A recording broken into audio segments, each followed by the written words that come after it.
The regular season is now in the books for the Montreal Canadiens as they get to shift their focus to the postseason. That's Shane Kelly, Aaron Ward. I'm Dave Pagnotta here in another edition of Dirty Data.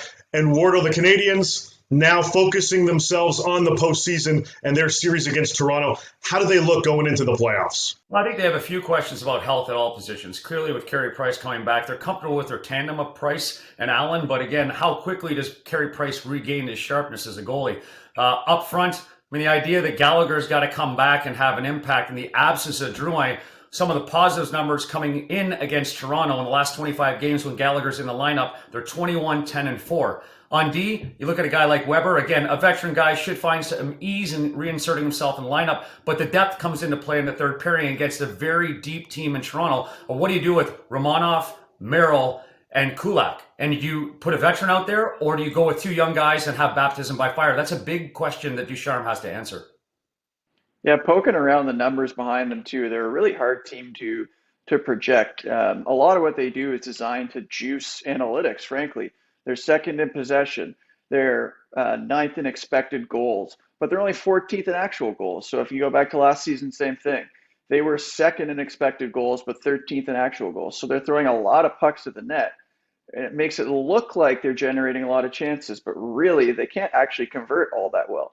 Same story on the backhand. They're about an average team back there with Price and Allen, but it's Carey Price. He's 15th in save percentage, 19th in goals saved above average, and his save percentage and expected save percentages are identical. So, you know, the numbers say he's a league average goalie, but do you want to bet against Carey Price in playoff series? Yeah, a healthy Carey Price, a healthy Gallagher, Shea Weber potentially as well, Philip Deneau. They're going to get a lot of rest ahead of their series next Thursday against Toronto.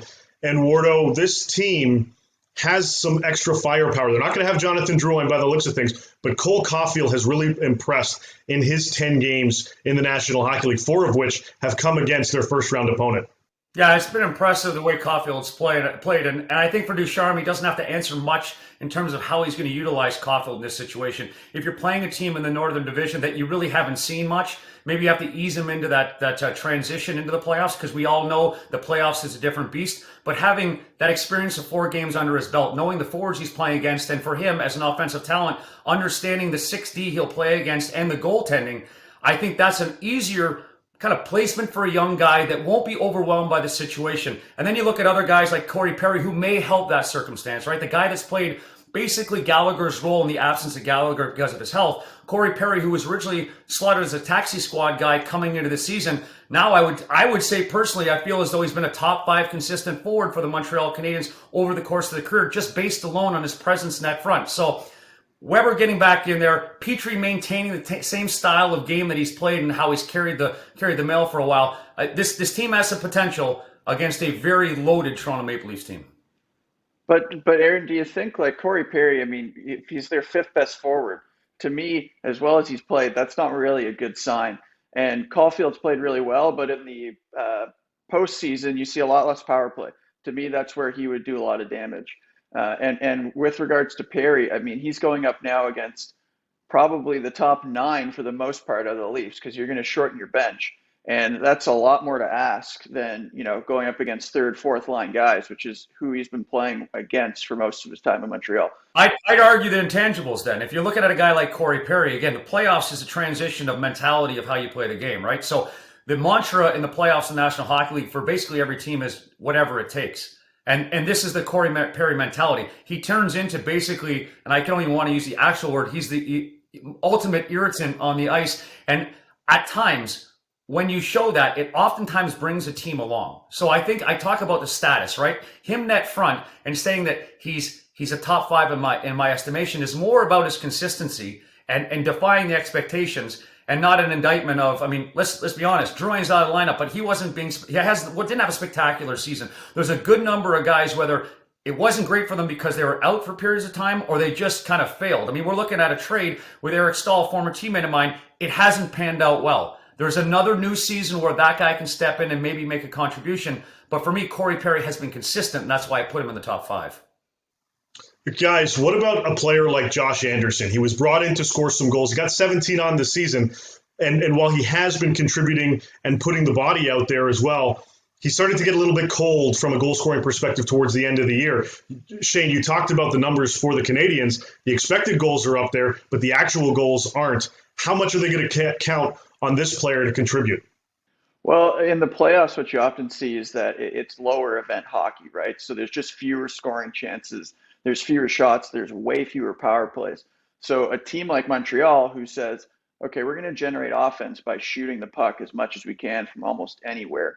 To me, that's a lot harder to do in the postseason because teams are just so much more buttoned up defensively. So you need higher skilled players because they can only take advantage of so many opportunities. So a guy like Josh Anderson, I think he's one of the few guys on the Canadiens where you can look to him and say, he's an above average offensive shooter. Cole Caulfield might be another one, but we don't have enough info yet.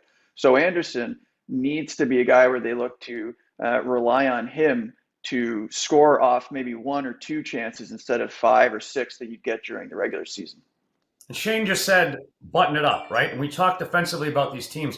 This is what has to happen for Montreal. It's proven over the course of this year, every time Montreal played and when they were basically kind of exposed, it's the fact that Toronto got the puck in the zone deep and moved it around, and it was loss of coverage. That's, if you think back to the last game of Nylander standing at the side of the net and just banking it in and wondering why he had a buffer of 10 feet, it's because everybody got lost in zone. So Ducharme's job is to button up the D.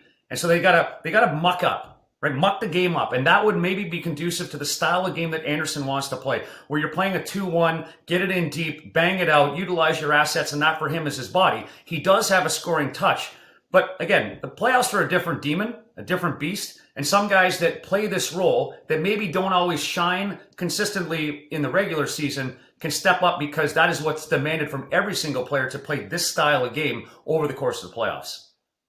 The Canadiens will certainly have a challenge in doing that against the Toronto Maple Leafs in their series. Stick with us here on the fourth period as we'll give you a full breakdown and preview of this series later on ahead of Thursday's matchup. For Shane Kelly, Aaron Ward, I'm Dave Pagnotta. Thanks for tuning in to another edition of Dirty Data.